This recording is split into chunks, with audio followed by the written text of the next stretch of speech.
prioritizes teaching children emotional regulation, problem solving skills through connection and guidance rather than punishment.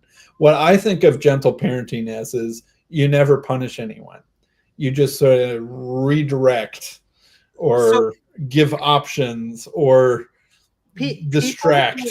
Yeah. people who want to make gentle permissive parenting sound like it's not child abuse call it gentle parenting. Yeah. Uh, so the framework my professors have given, which I completely agree with, and I forget who the theorist was who made the distinction originally, was between authoritarian, authoritative, and permissive parenting. So an authoritarian parent says, I you do what I say because I said so, Mm-hmm. and Or else. or else, right? And a permissive parent says, do whatever you like, and both are wrong. An authoritative parent teaches a child that they know better and that a child should be able to trust that their parent actually does know, does listen, is an adult, and acts like an adult. And that trust relationship makes you an authority in your children's life. Yeah. Mm-hmm. And I think that there is something about universalism that appeals to similar psychology as gentle parenting. Yeah. Yeah, no, Or it can be a reaction against perhaps overly authoritative parenting or overly authoritative church settings or both. And that part of the reason why it gets emotional really quickly. I'm not saying that the universalists are the only ones who get emotional. The other side can get emotional too, is that it connects with some of that deep, archetypal child parent punishment reward stuff that goes back to early childhood or your own self-conception and how you treat your own kids, and is that the right thing to be doing and all of that stuff. so the two people I think who have done most damage to children over the past 30 years are John Money and Dobbs. I forget what his first name was. John Money is the trans person, right? Yeah, Basically. the really horrible. I guess he was a psychiatrist. He may have been an endocrinologist. Uh, Much of how we understand sexuality comes from Money and his horrible experiments on people, which Mm-hmm. frankly he should have gone to prison for, but he didn't. Mm-hmm. Um, James Dobbs, I think it was a much better person, well intentioned, and a Calvinist. God have mercy on his soul. Yeah, Dobson, yes, James Dobson, from Focus on the Family. He did a lot of damage. He did a lot of damage with the best of intentions, and there's What plenty of people who listened to him. what's specifically damaging about James Dobson? I know who he is. I don't He, feel he like I've paid so too much attention. he convinced large numbers of evangelicals that biblical parenting requires you to uh, force your children to obey at all times. Like, so he had his image of the father from a very Marcionite image of the father, and he thought, oh, that's the type of parent you should be, Mm-hmm. right? And like, I mean, I did a commentary video on a Doug Wilson video where he, and frankly, I have to say, a lot of people misunderstood what Dobson was saying. Dobson wasn't as insane, and not all parents who read Dobson are as insane as some of the people who have read Dobson, Mm-hmm. but it's the results. I have heard so many people talk about their parents reading Dobson and well, don't let your children do things that make you dislike them is I think I think Peterson is pretty good. It's hard to, it can be easy to misinterpret that into authoritarian things, but I think, yeah, but it doesn't need to be interpreted that way. Yeah, it doesn't. Yeah, and I think there's a reason why he said, don't let them do things that make you dislike them, but at the same time, he has a different rule that says don't interrupt kids skateboarding in the park or something, right? Yeah, don't mess with kids who are skateboarding. Or, yeah, something like that. Okay, if that's the actual term, but look, you have to. And one of the people who was in my parenting class, when I said this to her, she stopped taking the class. I told her, look, your son is a teenager now, and at some point you have to tell him, I can't save you from yourself. I can't protect you from yourself, because you can't protect your kids from themselves. mm-hmm. And you can't. And she found that just beyond anything she could stomach. Mm-hmm. And look, her son was getting to be physically bigger than her. Like, by the time your son is physically bigger than you, they're controlled by other means, which savvy moms can employ, that are like perhaps what? Emotional manipulation and You can try employing dependency. That. You can try employing that, but guess what? By the time your son's 13, like, well, one should hope that it doesn't work, because a mom who can employ those things to control a full-grown person has in many ways disabled or stunted the growth of their child. Yeah. Mm-hmm. And like, your kid's never going to become an adult if you're able to do that. Yeah, like Peterson says, every mom at the end of the day sort of needs to fail.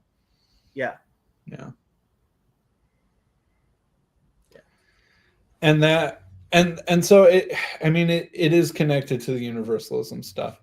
Another thing that I don't entirely understand about these universalists is when exactly they think this is all happening, or what sort of state that you're in where all of this purgation is happening. And they seem to be kind of very vague at trying to nail this down in any sort of way that is clear, and just sort of like a God will take care of it sort of thing. But I don't know. I don't see what, what do you think of the possibility of after death sanctification or purgation? Or impossible. Yeah, absolutely impossible. And the Mishnah is quite clear. Greater is one moment of delight in the world to come than the entirety of this world. Greater is one moment of repentance in this world than the entirety of the world to come. Yeah, that's interesting. It's also sounds strangely like some Jesus parables. There's a reason why I tell Christians to read the sayings of the fathers. Mm-hmm. It is first of all, the first 3 chapters. I think you would be hard pressed to argue that they are not sayings Jesus must have been familiar with. So just to get that context, I think you should certainly read the first 3 chapters, but frankly, read all sayings of the fathers. Yes, I will. In fact, but not Pirkei Avot, sayings of the fathers. Correct. Mm-hmm. Yes. So I am going to show people how they can. So if you go to Sefaria, sefaria.org, you can go to the Mishnah, and you can go down to Nezikin, and Pirkei Avot is right here in the Mishnah, and it has 6 chapters. The 5th and the 6th chapters were composed much later, but the first 4 chapters are probably the earliest compositions of the Mishnah, and they're incredibly, incredibly good. I'll read you the most whatchamacallit, the most controversial one, which is in the first chapter. If I can find it, where is it?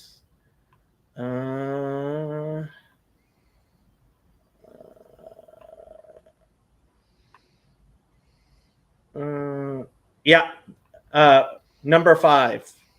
Yosef ben Yochanan, a man of Jerusalem, used to say, "Let thy house be wide open, and let the poor be members of thy household. Engage not in too much conversation with women." They said this with regard to one's own wife. How much more does the rule apply with regard to another man's wife? From here, the sages said, as long as a man engages in too much conversation with women, he causes evil to himself, he neglects the study of the Torah, and in the end, he will inherit Gehinnom. Gehenna. Yeah. Yeah.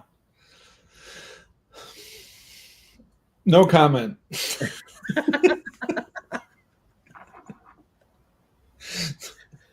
Yes, the Mishneh Torah is a composition by Maimonides, and it is in no way, I mean, it is in some way related to the Mishnah, but the Mishnah is something completely different from the Mishneh Torah.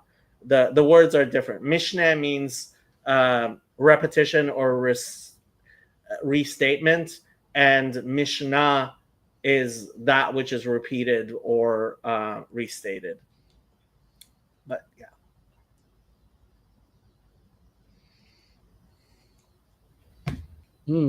Your beard has gotten shorter. Yeah. Your background has changed. Yeah. I'm trying to reorganize my garage so it's functional for.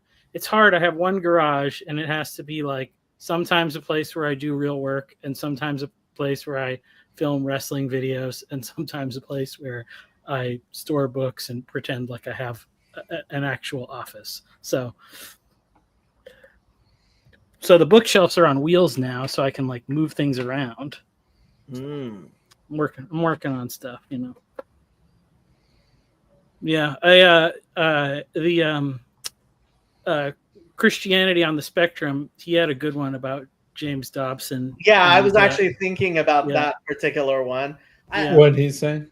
He had a guest who really hated Dobson. Yeah, well, you know, it's funny because my parents had a lot of James Dobson stuff. You know, focus on, you know, he did focus on the family. That was his big thing, and it was focused on the family. And you know, it's funny because I think like a lot of their, like, you know, because they had like radio, like tons of stuff they put out. Yeah, I think most of it was fairly like practical advice. And you know, it's funny because I feel like I've heard the really fundamentalist Christians complain about Dobson because he like actually had a real like degree in psychology and like believed in like modern psychology. So I don't think he like so because that whole episode that came after Ayla published this thing about her experience with her crazy dad and the like uber extreme like biblical parenting thing that was just like, you know, cooked up by some people just and she was, you know, of the first generation that gets to be a test for it or whatever. Experimented on. Yeah. You know, it's funny. I think my parents probably did think like they probably read a lot of that stuff and how extreme it was, and they were just like, we're not good enough parents to be this harsh on our kids or whatever. So they were like kind of inconsistent with it. Yeah, exactly. They're kind of inconsistent with it. I mean, you know, because I think my parents had enough like a mix of like realizing that some of what their parents did was good, some of it was bad. For my mom, some of it was like, you know, worse, I'd say, than like on my dad's side. So they're not like it was like it wasn't as bad as like when people are like, we have to start from scratch and we can't trust anything or whatever. Like, and that's always a terrible thing. This like blank slate with like your new batch of kids or whatever. Like when you start your new Christian community and you're like going to try to do a blank slate experiment on your kids of some radical methodology, that always backfires. So yeah, so we grew up connected enough to like reality and other people that like when I listened to that, I was like, wow, those people were really bonkers. But yeah, it is interesting how it all feeds into the other discussions about like the universalism and all that stuff. And but I think the thing that Luke always keeps asking about is he always is like, what is the ontological nature of that thing that is destroyed? And I always be saying like, well, I think there is a different, like there may very well be a different ontological nature to things. I mean, like Jesus talks about, the wheat and the tares, and it's like those tares have a different ontology from the wheat. So like, I have a very simple answer for the ontology of something that's destroyed. It's nothing. Yeah. That's the ontology. So for me, I actually believe, so there's a place in the Talmud where it says there are people who hell will or Gehenna will end and their punishment will not. So I believe in annihilation for the people who are most evil, but I believe that if you have some good in you, you will be eternally tormented by the fact you could have the evils that you did. Yeah, that you could have done better.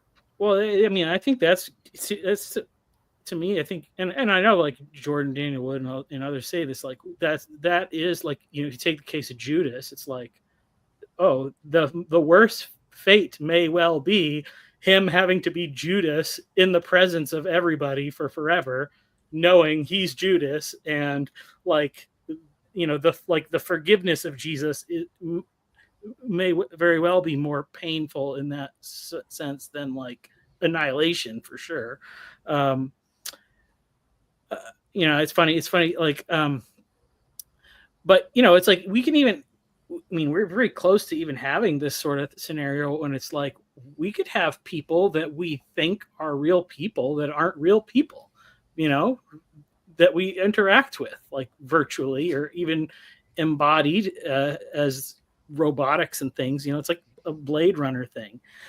Speaking of Claire. Yeah.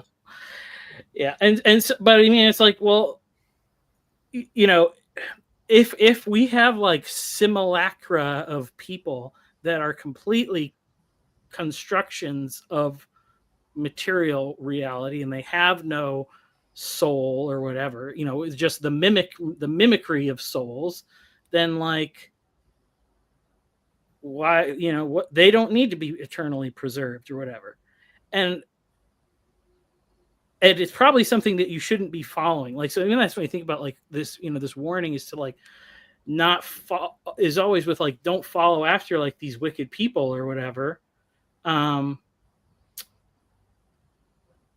Like obviously they're doing the wrong way for like how you should be living. So arguing about,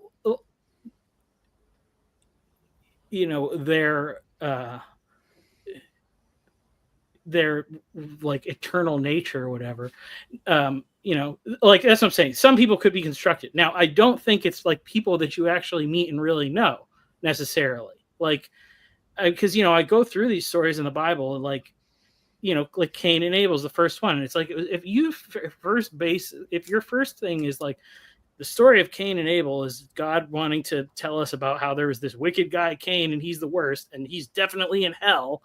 And like you just think that like him being definitely in hell is like the point of the story. Like that's so funny because that is not how we read the story at all. I know. We've talked about this like many times, and I don't see like, and that's the thing. Like I sat down and closely read this stuff, and I'm like, he doesn't kill him. Like he could have killed him. He doesn't kill him. He's Curses him. Yeah. So that he will repent. Yeah. Well, and he curses him in a way that forces him to live a life of dependence. It's the same thing of Adam and Eve getting kicked out of the garden. Like, you don't get the same Cain, you were great at farming. You figured it out. Your dad sucked at it. You mastered it, but I'm taking that away from you. Now you got to go ask people for food. And every time you do, they're going to ask you why you got a mark on your head, and you're going to have to tell them about how you killed your brother. And so then it's like the like something good comes out of that whole thing. And so it's like, obviously, like that there is a arc of redemption within that story. That's even why I always say what appeals to me more of the roughly Calvinistic way of thinking, as opposed to like the extreme emphasis on free will, is that in practice, when people believe that something is all up to the will of the individual, when it comes to like evangelism, you're going to get tired of that person rejecting the gospel or whatever, or you're not at a certain point, you're going to just be satisfied with, they know what they ought to know, and they're choosing to reject it. And then you will look at that person as if they are damned.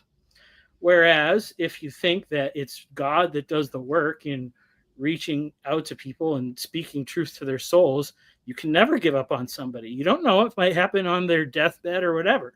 I mean, it's not to say you shouldn't. It's, there might be times when you don't associate with somebody anymore because it's not good for you. But like, in practice, I've seen much worse results from the people that think that like following God is just an obvious, easy choice that you should figure out, and don't have any like compassion or understanding on like why it's difficult for some people to get there. I really don't understand those people. Like, if you have no willpower problems, like if you have never realized, oh, this is what I should do, but this is what I actually do, I don't understand how you're an adult. The things which I wish to do, I don't do, and the things I don't wish to do, I do. Yeah. Mm-hmm. Like, I don't know actual adults. Like, anybody who tells me that they actually don't, and I guess that's a lot of people in the Wesleyan tradition who believe that like they're completely sanctified. Like, what are you even talking about? Yeah, I met a guy. It's if you think you're if you think you're living a sinless life, you end up with a very weird definition of sin. Like, well, I mean, there are Eastern Orthodox and maybe even Catholic versions of the same perfectionism idea. I think among like monks and saints, living saints and stuff like that, there are, claims of perfect sanctification pre-death. Like, that's what they think happened to Mary's mother prior to that's what the Immaculate Conception really means. People think the Immaculate Conception is Jesus's conception. It's Mary's conception. Right. That Mary was Mary's mom, I forget the name in the tradition, Anne became perfectly sanctified through moral effort prior to Mary's conception. So Mary was born without original sin. So Mary was perfectly sanctified the whole time, and then that makes her capable of bearing God. Yeah. And it's not just some historic figures in the past. I still think there are some Eastern Orthodox monastic traditions that think that you can achieve full theosis, or whatever their beatific vision, or whatever their phrase is. Yeah, I mean, it's just like, I mean, my experience was just, being like in a Assemblies of God church for a long time, and they were good, earnest people, but it's like they had this thing in the back of their mind, this kind of like fear of losing your salvation that just created like a burnout culture where it was just and they and it it leads to the fact that when you inevitably mess up, you're going to try to justify your actions or hide them or not redefine sin, as you said. Come up with a funky definition of sin. Yeah. Like, or you're questioning authority. Don't point out the plank in my eye. There's a speck of dust in yours. Like, yeah. So, and yeah, it's funny. Like, I went to a crew event that was hosted at our church not long ago. Our new pastor's been involved with them for a long time, and like we're showing this stuff about like their like evangelistic missions trips and stuff, and it's like Islamic evangelization. It's like the point is just to meet random people and get them to like say magic words, and then hope you see them in heaven, I guess. Like, it's so shallow that like when you're just reduced it to like this, like, and that's even like kind of a, maybe that's the worst, is if you have like a shallow evangelism without the like fear of losing your salvation. Yeah. Plus once saved, always saved. Yeah. I mean, it's just like, I think that is, I don't think you can lose your salvation, but I think it's I think encountering God is different than just saying, yes, why don't you think you could lose your salvation? I don't understand that. It's a relatively common belief in a lot of kinds of Protestantism called OSAS. Yeah, but why? Why would I want to? Like, it's very comforting. Well, it's comforting. Yeah, that's it. Well, no, I mean, it's like, because it's and I was just say, like, I don't, and I think this of anybody when I see the fruit in their life, that like when they are repulsed by sin and they want to live and they love God, and like the fear of God is not supposed to be fear of going to hell. It should be fear of disappointing the Father that you love so much, who loves you so much. And so you see that in the fruit of somebody's life, and it's like, oh yeah, they get something that's like, and that is to be like, that's to say, to be saved or whatever, to know God, you are God's child. And that is, how do you lose your relationship to your Father, I guess you could say. So if it's really established, there's the famous case of Rabbi Yochanan Cohen Gadol, who was a high priest who for 40 years did the Day of Atonement services, meaning he went before the ark and was not struck dead. And then he became a Sadducee and lost everything. And like, that is the famous case in Judaism of someone who, yeah. Did he have a reptile at his baptism? I don't think he did. Yeah. That was from the other day, Michael, if you're missing the context. Apparently that's like not a euphemism, it's an allegory. An allegory. Yeah. What is it? So to baptize holding a reptile is the Talmudic term for somebody who's trying to do something while also doing the opposite at the same time. Like, so it's because you're trying to become ritually clean while holding on to the reptile, which makes you unclean, right? So it's the prototypical term for somebody who tries to repent while maintaining their sin, without letting go, or without, like, a false repentance, or a repentance that's too intermixed with the sin that's coming before it, or something like that. Yeah. Being baptized with it while touching a reptile. It's sort of, I'm trying to think of what like the Christian equivalent to that phrase is, but I'm not coming up with anything. Well, yeah, that is, that's funny because I mean that's the whole thing with Peterson's like whole like, like it's funny because that's the thing. It's like where you saw us talking about like if you really understood what it meant to say you believe in God, like you wouldn't, you wouldn't dare or whatever. Like or he's thinking that like if you really wrapped your head around the concept that you would be able to achieve that moral perfection or whatever. But when you actually encounter God, you realize you cannot do that, but he forgives you anyway. And so then you are just stumbling along in the realization that he is real. Because he had it was the guy what do you meme had a video and he talked about like he was having dinner with Peterson and he was trying to explain like his understanding of the gospel, and Peterson gave him the question of like, well, if that's true, like why don't you just do whatever you want? And that's like the sign of like, oh well, you haven't really encountered God if you think that would be like the advantage that you get to do whatever, like if what doing whatever you want means This is a big problem for a lot of for Protestant theology, though.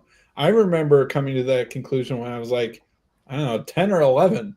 I remember with my own church's theology. Oh, it's yeah. like, well, yeah. It's a little bit hard to understand why I don't just get to do whatever I want. And it's like, well, that wouldn't be very loving. And like those sorts of things are somewhat good answers. And it is a mature person who isn't simply motivated by fear, but it is a weird consequence of a certain kind of, easy salvation, once saved, always saved sort of theology. Yeah. Well, that's funny. So that I've been kind of working with the concept. I mean, talk about it for a while, and like I think maybe the big problem I see it as like kind of the big problem that I think Calvinism makes with its whole concept of election is that it believes like the elect are the only people that are saved, and I think that there's a distinction between being like because if you take that whole like sheep and goats parable, it seems like those sheep are pretty darn ignorant about like what the heck's going on.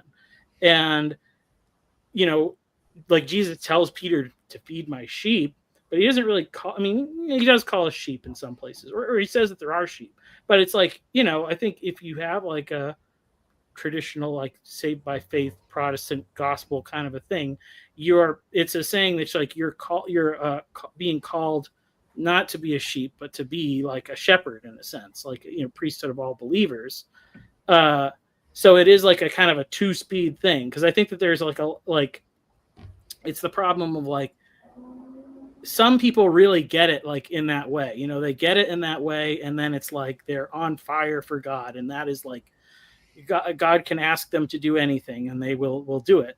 And then there's other people that are just like, yeah, I don't want to be a bad person. I want to be a good person. Of course I believe in God. Of course I believe Jesus loves me. And like, it just doesn't like go that deep. And it's like, I think Catholicism kind of recognizes that more in their like 2-speed thing. But I don't think that the whole like monastic or clerical order actually does a super good job of like sorting who's in and who's out. Or who's at those 2 speeds. So but Protestant doesn't even really acknowledge it, and so I think that's kind of something to be considered more going forward. Yeah. I think Phlebas was asking out there in Twitter land, not in chat comment land, because apparently some of the TLC people don't know what the other universalists think, right? And so they're like, this is their first universalism dust up. I'm like, guys, this is like universalism dust up number 18 or something like that.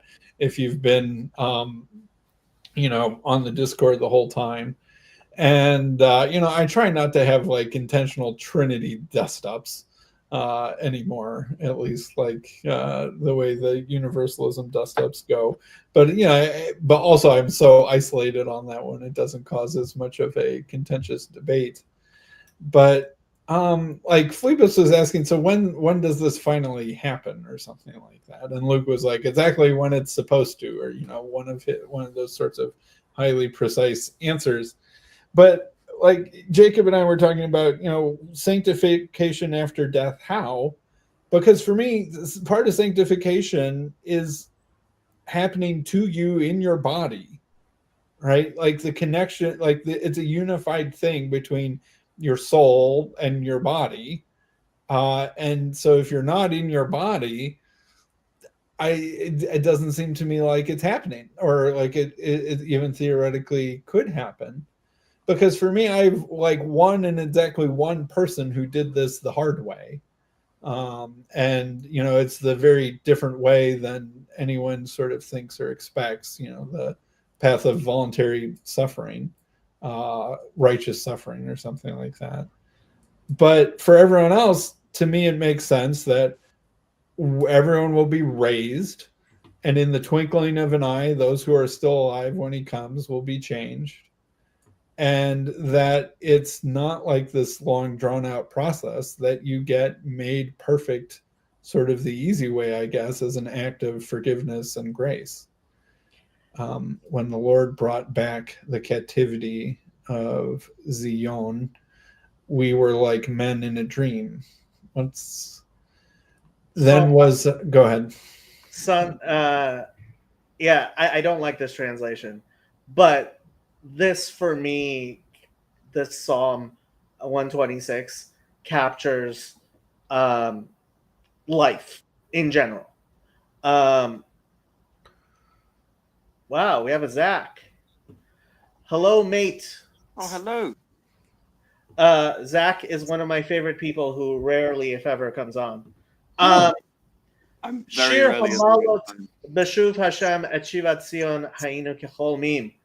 A song of ascents, when the Lord returned the captives of Zion to, we were as dreamers. Az Yamales Chokpinu Ulshanenu Rina. Az Yomru Vagoyim Higdel Hashem Lasot Im Ele. Then was our mouth filled with laughter and our tongue with singing. Then they said among the nations, the Lord has done great things for them. The Lord has done great things for us. We are glad. Bring back our captivity, O Lord, like the streams in the desert. Then they who sow in tears shall reap in joy. He goes back and forth weeping, bearing during the time of the planting, and he shall surely come back carrying his sheaves. It is during the time of planting that we go back and forth crying. The time of reaping and the time of planting are very different from each other. And people who don't understand that don't understand that.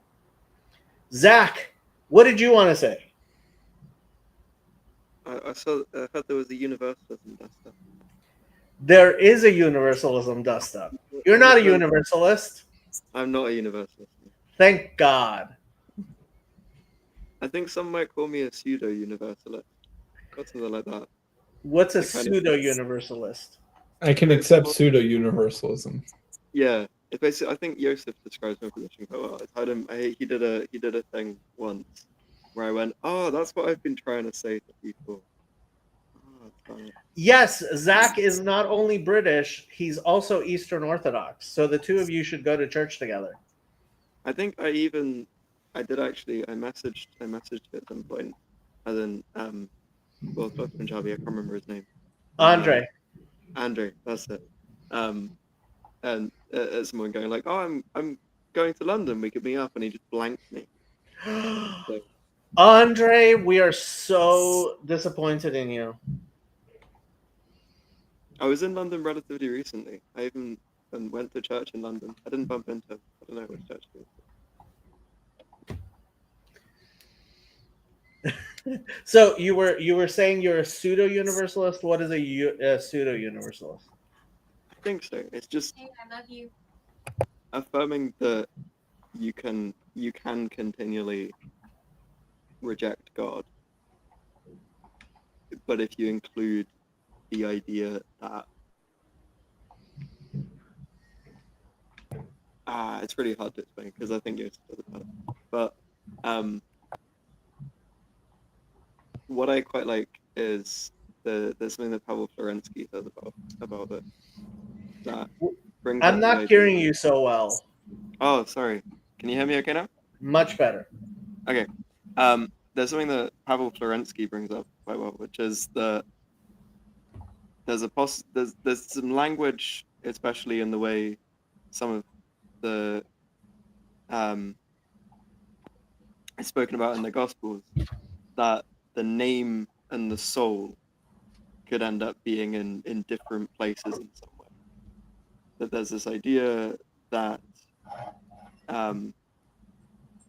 you can be united in Christ all together and everything is redeemed without your soul being eternally blissful, that there is this eternal suffering of the soul that continues forever, even as there is also a uniting. It's just a less individualistic way of putting it, where every single person then just has like an infinite temporal progression along one line. One of the biggest weaknesses in the universalism debate that I see going on is, and I saw this I read David Bentley Hart's book on this, is there's a really telling bit where he just dismisses a potential objection about time not working the way that it does now by just dismissing it as, oh, eternity doesn't mean anything if it's not the same. I can't remember exactly what he puts. I don't want to put words in it. The British are coming. The British are coming.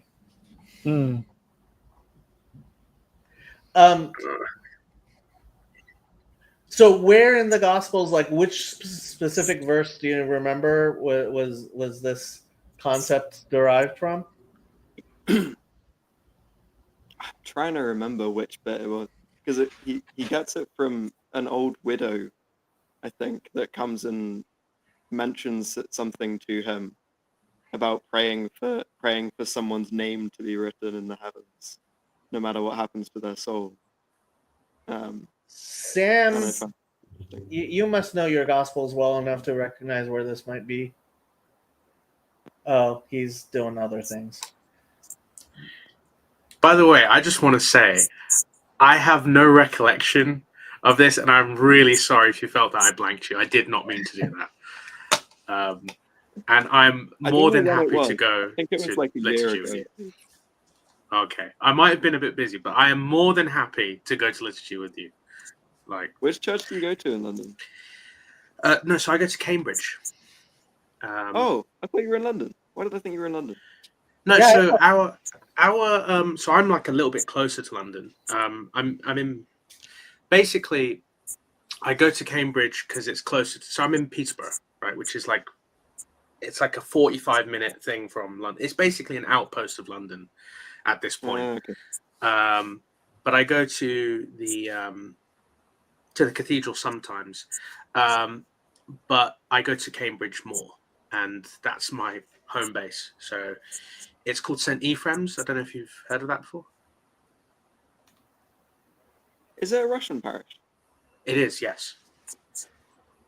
I've been to the Anglican church there when I was an Anglican that meets in the same building.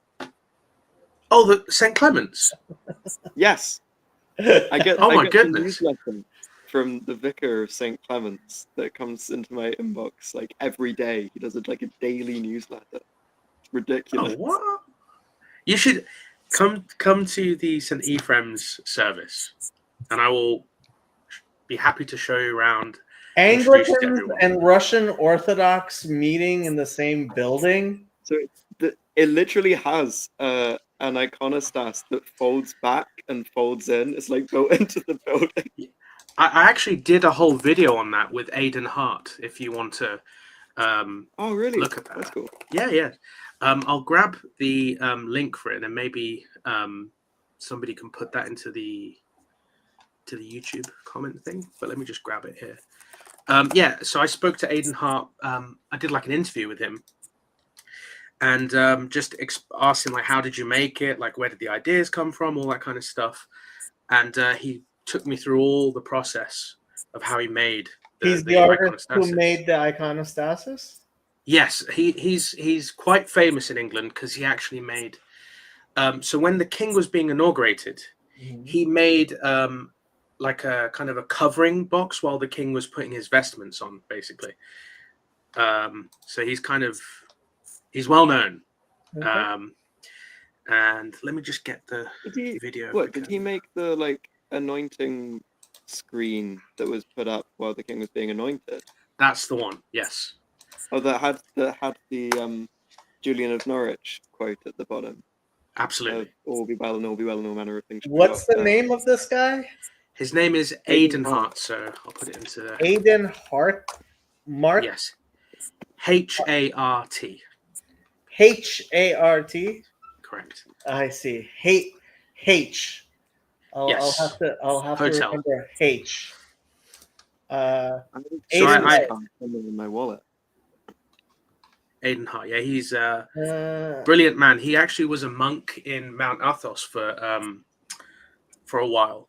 oh, And he's basically reviving this kind of Anglo-Saxon kind of iconography style as well, because he makes his icons. Obviously Jesus looks Jewish and everything like that, but there's this kind of English feel to it, which is kind of, you can't really explain it, but you just know somehow. I still have never seen. Oh, except for the one you did. You make it yourself? The only time I have ever seen Jesus wearing tzitzit, which, Oh, by the way, he would be wearing them constantly. I don't think Jesus ever was seen in public not wearing tzitzit. But none of the icons ever have that. So I actually have that in my prayer corner, that specific icon. Did you make it yourself? Where'd you get it? No. So I actually think Zach told me who it was one time. Was it you? who I told don't me? remember them. So it's a Coptic iconographer called Kyrillios or something like that. Let me see if I can find it. Coptic iconographer. It's Coptic. Are you sure it wasn't Andrew? No, it was. It might have been another Eastern Orthodox person. We've got so many Eastern Orthodox people, thank God. So it's Kyrillos Kilada. If you type that in on. How do you spell Kyrillos Kilada? Oh wait, let me put it into the chat. Okay, hold on. Okay, StreamYard is not. There it is. Okay. Kyrillos Kilada. Yeah, he has a website with like all his icons, but you'll see Kilada.com. that's the one. You should be able to find the sit-seat one somewhere. I quite like his style, and I know that as an Eastern Orthodox person, it might be some ascetic 13-year-old is like, hey, you can't look at those icons. That's heretical. But I don't know. I just enjoy his style. Why would it be her? Oh, because he's Coptic? Yeah, literally just because he's Coptic. Well, you know those Miaphysites. Those damn Miaphysites. Yeah, but I mean, I have this. I really like his artwork, and there's nothing heretical about the way he's drawn it, in my opinion. Maybe I'm. But he's a Miaphysite. Oh, there's the one. Yeah, I mean, there's nothing heretical about this drawing. Well, he has Jesus wearing the head tefillah without an arm tefillah. I would call that heretical. maybe in Judaism. and the stripe is all along one side. Like, I have never seen anybody make a talit like that. But other than those two particular things, yeah, Don't you Yeah, think it's he a step in the right definitely- direction? It's definitely in the right direction, but he definitely should have had a hand tefillah. I mean, you can't have a head tefillah without a hand tefillah. So Yeah, that's true. But at the same time, as far as we know, like Jesus, as far as we know, he wore the head tefillah. And like in terms of iconography in general, we Yeah. usually have like Moses and the prophets with the head tefillah. But I guess because they're like bust. usually portraits- their arm isn't showing. That's Exactly. So I mean, if he was showing without the arm, that would be okay. But like he's showing the arm.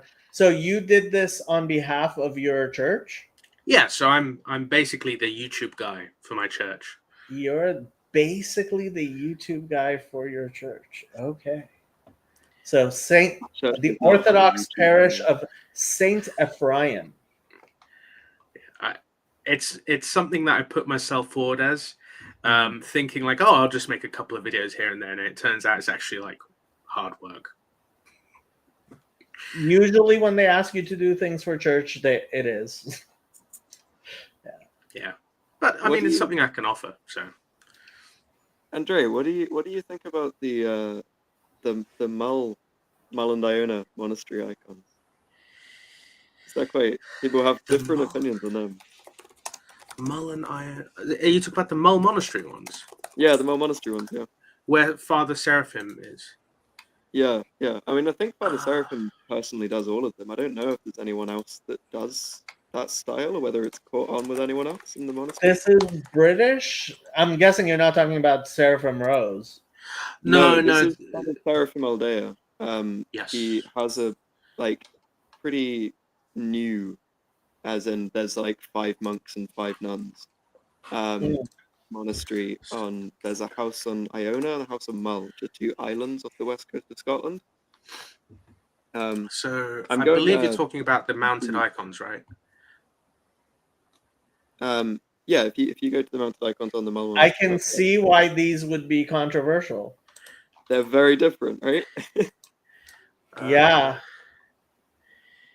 They they don't are particularly definitely give me the feeling that I would like to. You know, it doesn't give me the same kind of feeling that I get when looking at other icons. Some of them I really, really like. Some of them I find really beautiful, and some of them are really off. Some of them are very Coraline. This is supposed to be Mary with Jesus. Yeah. I mean, I think so. It looks like it's supposed to be. I know what the symbolism Yeah, is. Like he's talking about higher than the. You know, I know what he's talking about with the seraphim and the cherubim, but no, it looks like Coraline. But like the iconostas in on the church they've consecrated in Mull is entirely that style. Let me have a look at the iconostasis. I mean, I this prefer- one looks normal. Yeah, they seem to do That looks some okay. some that are more traditional style as well, or traditional Byzantine style. I mean, There's a really beautiful one. I like Saint Philon and his wolf. I really like Saint Philon and his wolf. Saint Cuthbert isn't a Eastern Orthodox church. Saint Cuthbert is they his. do a lot of the he is. I mean, they do a lot of the pre-schism. Oh, was he pre-schism? Okay. So what they've been doing is a lot of they've been painting icons of the saints of Scotland and England that are well before the schism, like Cuthbert and Columba. Patrick was before the schism. Yeah. I think they must have one of Patrick somewhere. They've got Brendan. They've got Philon. They've got Eta. We have I think they must have Etheldreda Hilda at our somewhere. church, and St. Alban. So, Saint Kevin, yeah, Yeah, another Irish saint. Saint Kenneth. Like all these people who have been changing their name didn't need to change their name. Well, that I think some of that is like, wow, these names sound so exotic. I would love to change to that. There's a There's little bit St. of that going on. Patrick. But there's also some people who get told to change. There's some priests who seem to want everyone to change their names, and some priests who really don't. Like I was very much. It was never raised to me the idea that I might change my name because my name is already Zachary. But there were people when I went traveling to other churches around the country who would ask me like, "Oh, what's your like Orthodox name?" I'm like, Zachary, and that's As if Zachary. How more Orthodox do you want? Yeah. I mean, Zechariah was a prophet. Yeah.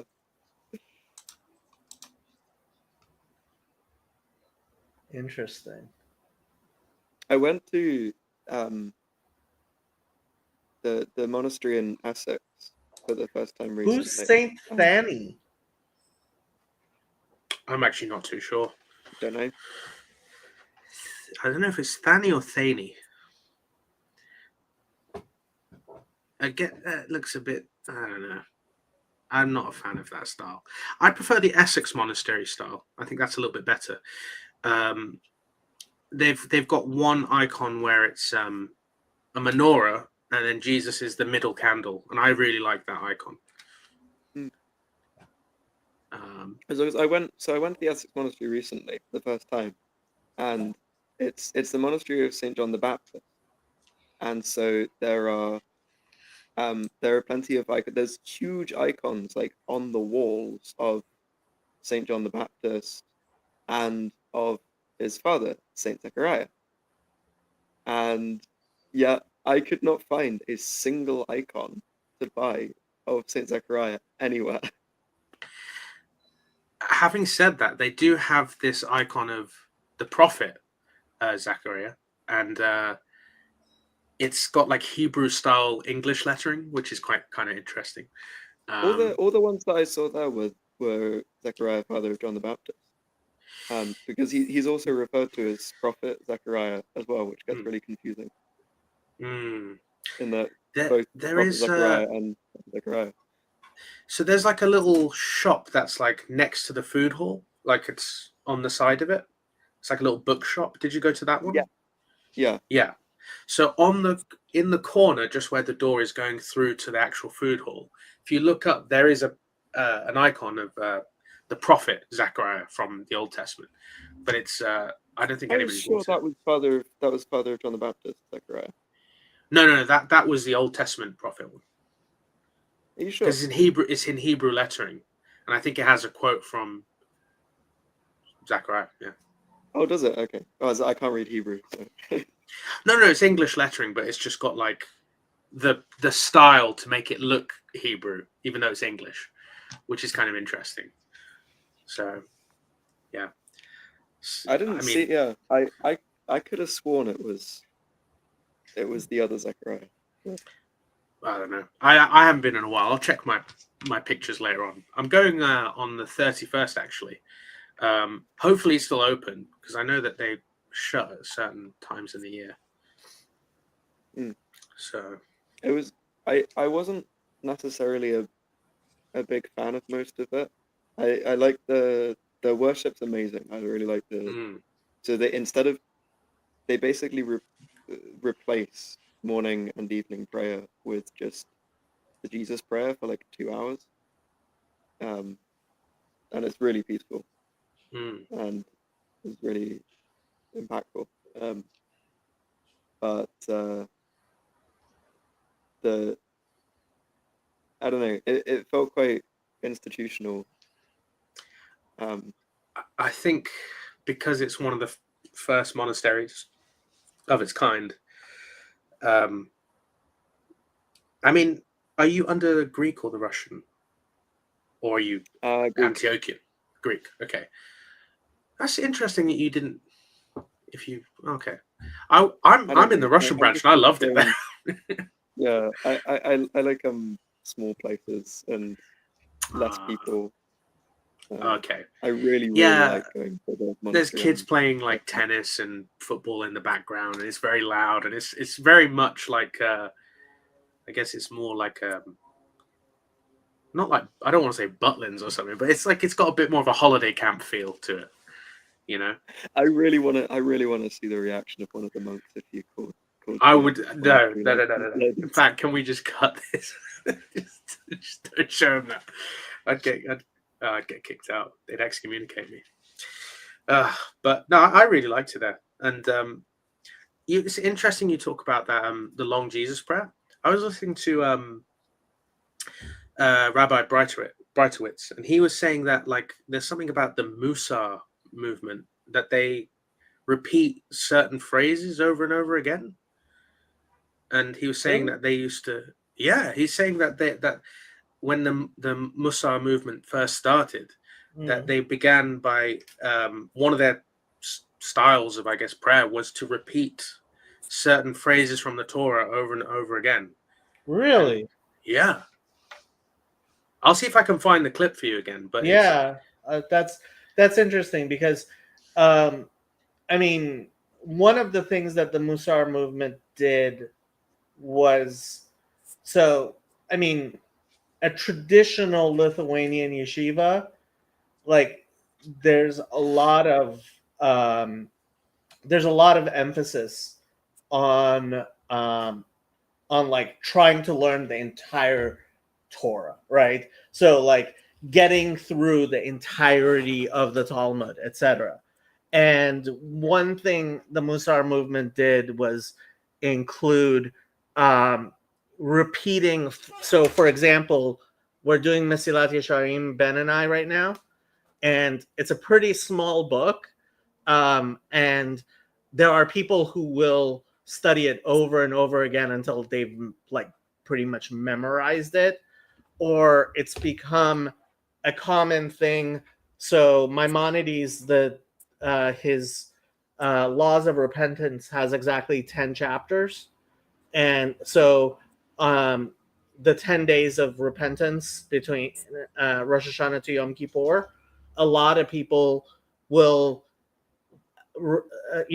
recite it during those 10 days. And some people, I mean, I know a lot of people have the entire 10 chapters memorized and will.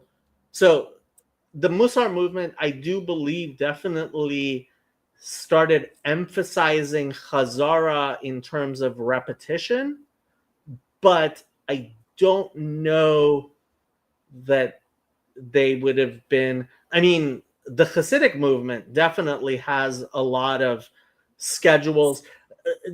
Judaism has become, over the past 200 years, a lot more like with calendars of, okay, we're going to repeat this and we're going to do it over and over and over again, which wasn't as fashionable, certainly among the common people. Like a lot of the calendars, for example, the Book of Psalms being split into days of the week or days of the month. Like people used to recite Psalms all the time, but now there are schedules. So most Hasidim either say it according to the day of the week or the day of the month. And frankly, I know people who recite the entire Book of Psalms every single day.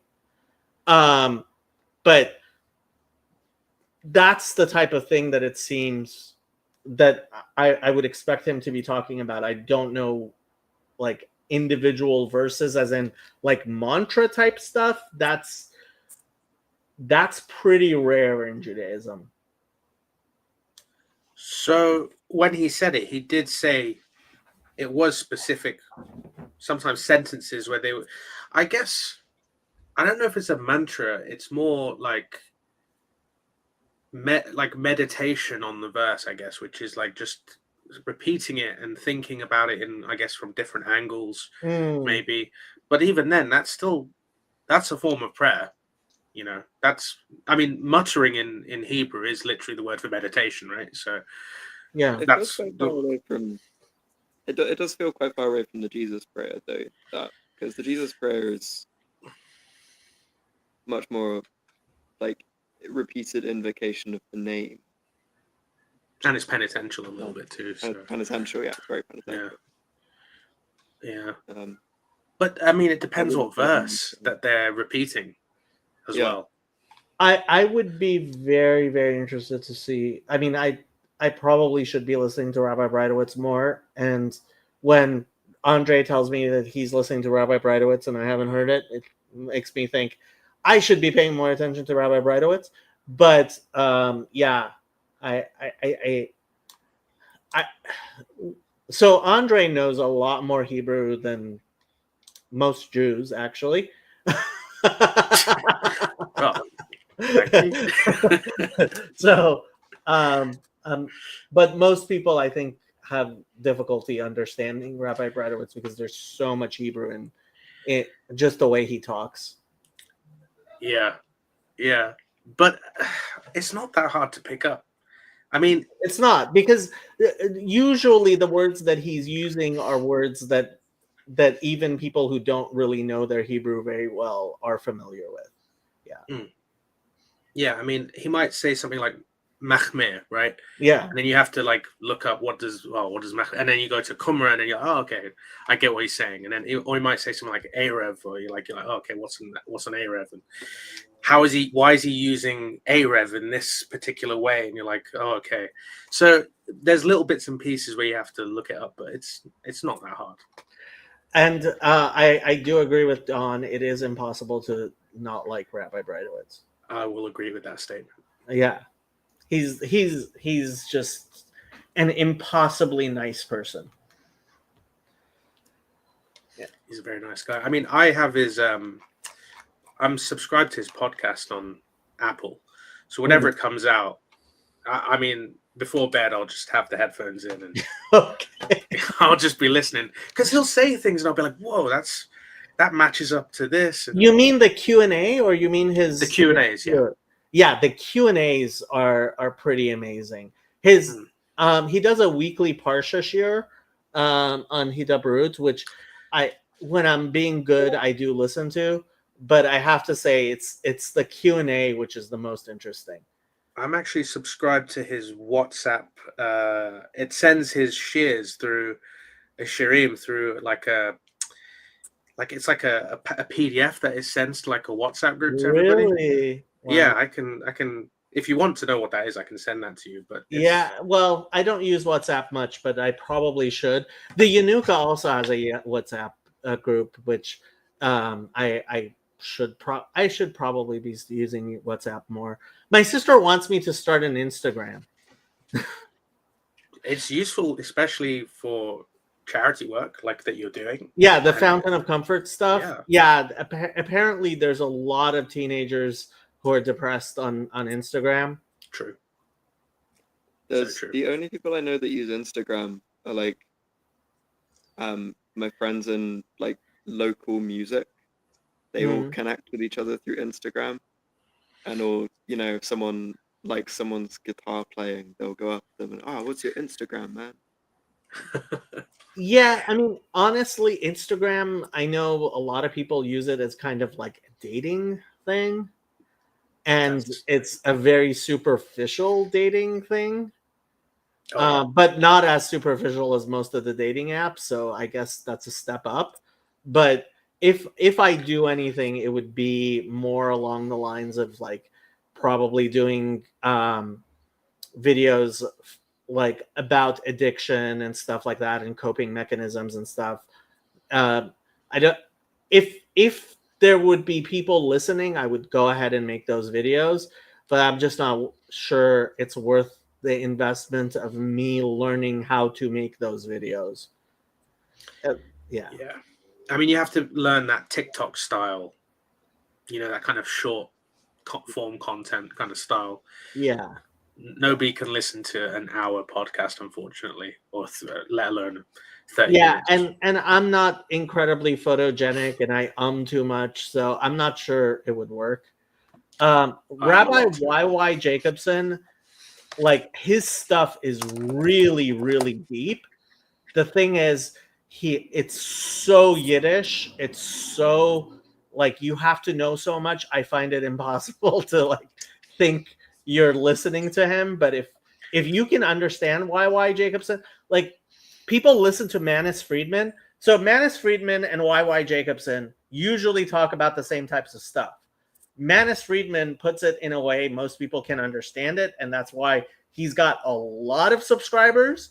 And YY Jacobson puts it really deep and really Jewish, and which is why I think he does a much better job, despite the fact I also think it's incomprehensible to people who aren't very steeped in Judaism.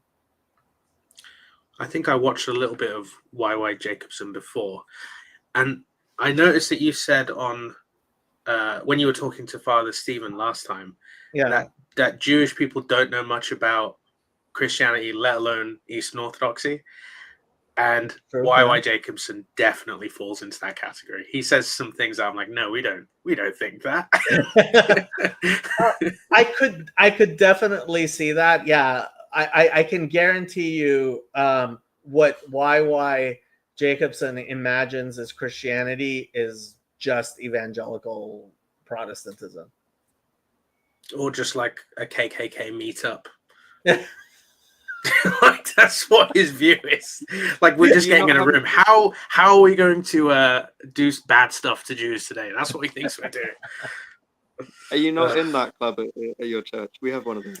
I think I got kicked out. They didn't like it when I started learning Hebrew.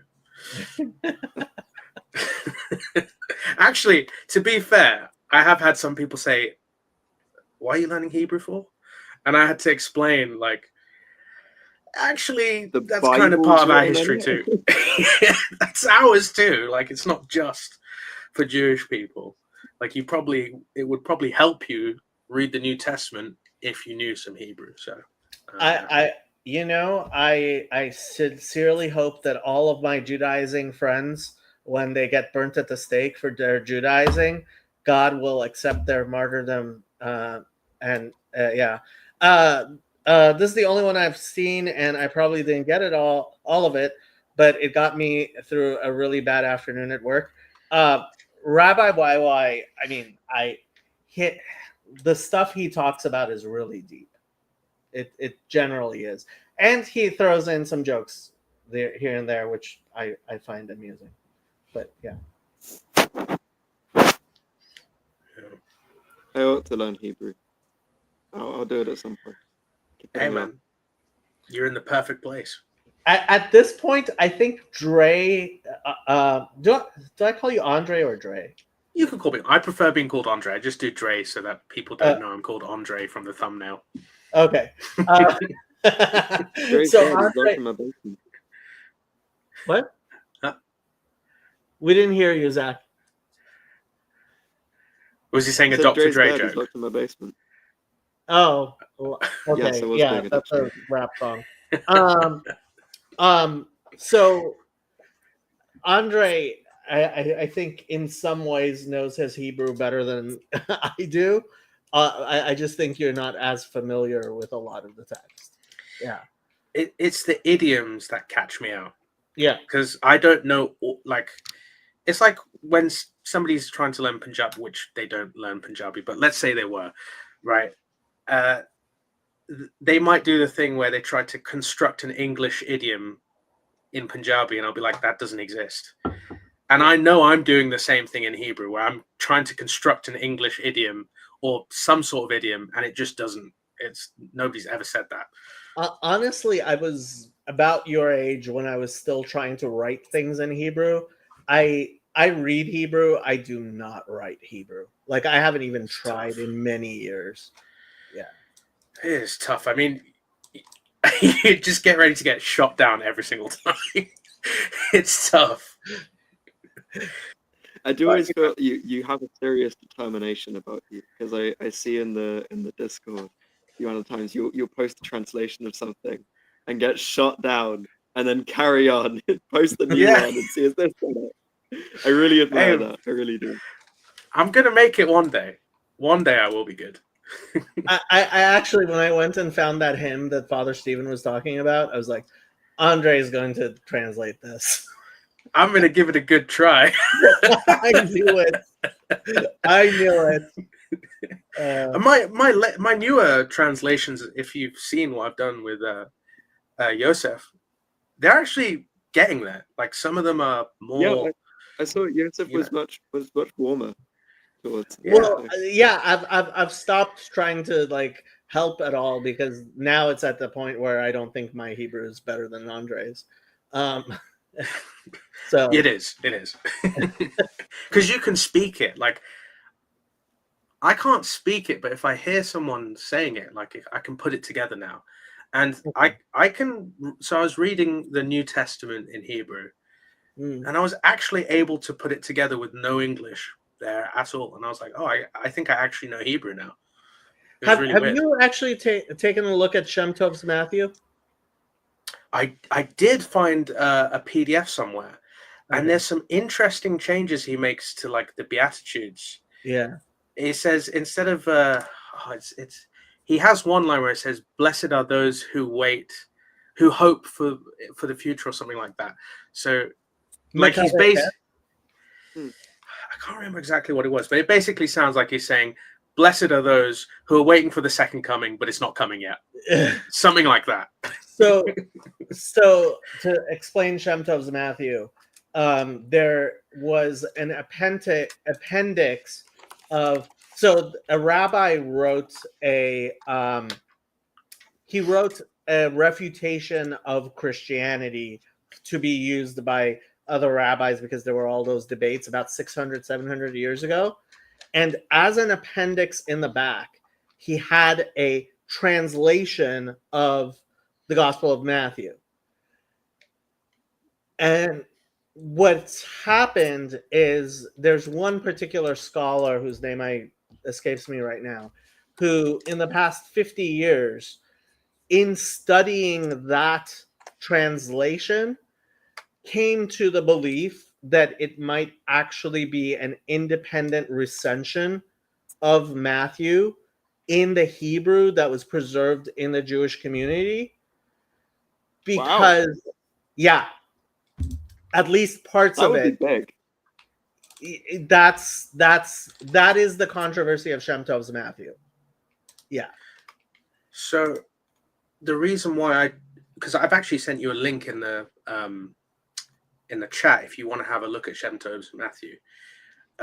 It was blessed are those who wait, for they shall be comforted. I can't remember. Let me see. George Howard is the guy. He's the one who argued that Shem Tov's Matthew, at least parts of it. So he believes that parts of it are independent recensions. I think I don't know. It might be possible. I don't know, but like it's very interesting. Like because I did like a little bit of a translation of the Beatitudes, and I'm trying to figure out where. Like so, it's blessed are those who mourn, right? Which is like Evalim, right? Avalim. Which chapter is it in Matthew? Here, I'll look it up. It's like chapter 5. Chapter 6 or 5. Yeah. So it's page 16 on there, but then it's chapter 5 on. Yeah, there you go. There you go. Just a little bit. Yeah, there you go. Ashrei. Oh, Ashrei. Okay. Ashrei shiflei ruach shelahem malchut shamayim. Ashrei chokim sheyanuchmu. Interesting. Ashrei hanavim shehem yoshu aretz. Ashrei zakei halev vehema yiru Elokim. Ashrei rotfei shalom shebnei Elokim yikaru.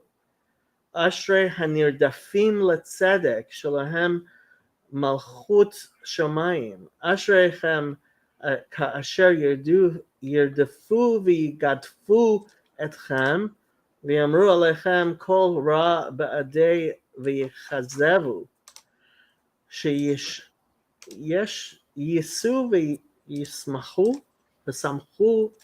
ששכרכם רב מאוד בשמיים, שכן רדפו הנביאים. Interesting.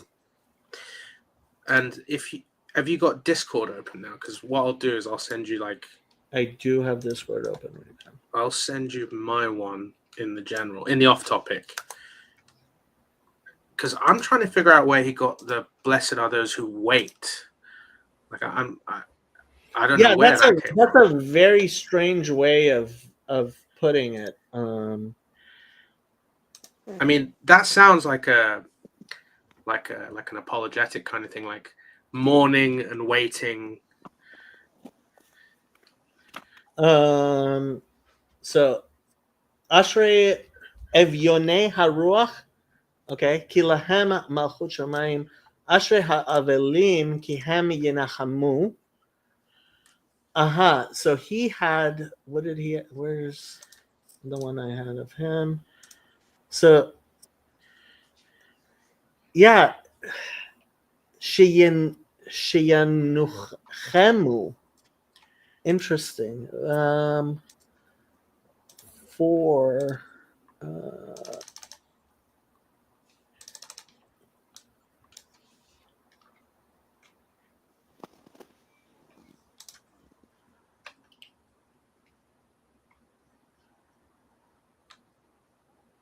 verse 4, omit G habrachim hachokim.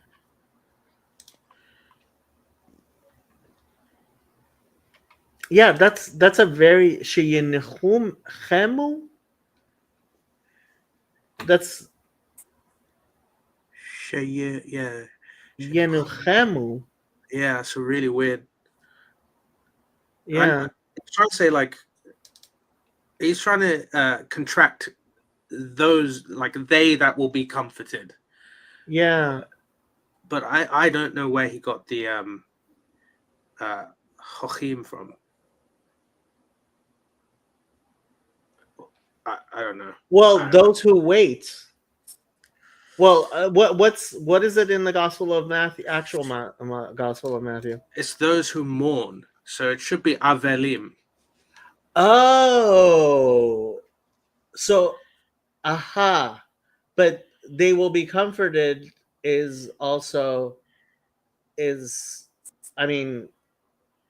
comforting the. Oh, I understand. So I have it as yenachmu. Kihem yenachmu. So I said it for they will be comforted. Yeah. But I don't know why I don't know where he got that shoresh for wait from, and I don't know where that's come from. That's kind of strange to me. There's lots of. What are his arguments? I mean, I haven't read this book. This is the first time I considered buying it, but I think it's really expensive. Probably. But yeah, what are his arguments that it's a different recension? I actually have no idea. I have no idea what the arguments are. All I've heard is that it's just something that's been preserved in the rabbinic community. I have no idea. I would have to read up more to find out what the exact arguments are, but to me it seems kind of weak, if I'm being honest, because I mean he really did not get much traction except for a lot of Black Hebrew Israelite types, the people who are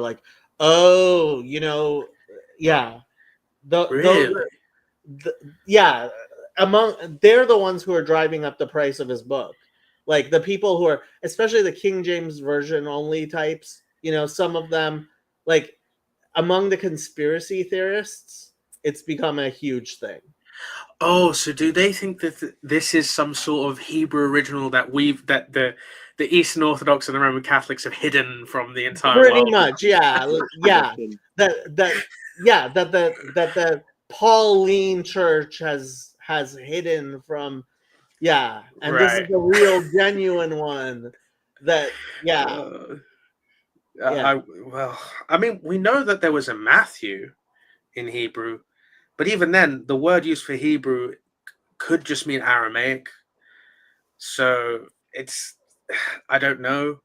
I mean, because it says Ibridoi in Greek, doesn't it, for like the Hebrew dialect, but that Yeah. could be Aramaic or Yeah. Hebrew. It's Yeah. really kind of, it's a bit fuzzy. So I don't think. Yeah, 'cause I know a lot of modern translations translate it as Aramaic, Yeah. but Yeah, obviously so the natural translation is Hebrew when you read the word. the themselves. people who are trying to recover Judaism, Christianity from Paul, like they're the types who are like really big on Shem Tov's Matthew. Yeah, I can imagine that would be the case. I mean, in Birmingham, we had a black Hebrew Israelite march. I've never seen that. I thought that this was like an American thing, but apparently march? it's. Yeah, they were in their purple like gear with like flags and stuff. Well, you know that the Black Hebrew Israelites got all of their stuff from the British Hebrew Israelites, right? I did not know that. No. Yeah, so there was the British Hebrew Israelite movement, and then the Black Hebrew Israelites, like 300, 250, 300 years ago, the people who thought that the British are the genuine Hebrews, right? And then so they found like a lot of the scholarship from the Black Hebrew Israelites is actually just they took the scholarship from the British Hebrew Israelites and flipped it and made it about themselves. So that's how they ended up with the Black King James. Oh, okay. Because I've seen that thing with Louis Theroux, where he goes to a black Hebrew Israelite kind of like congregation, and they're like William Shakespeare, and they're like, undoubtedly he's black. He's I'm like, what? The guy's as Anglo-Saxon as you can get. So the British Hebrew Israelites were like, oh, King James, you know, he's actually a Hebrew as opposed to like, and so that's how you know that the King James version of the Bible is authentic and true and real.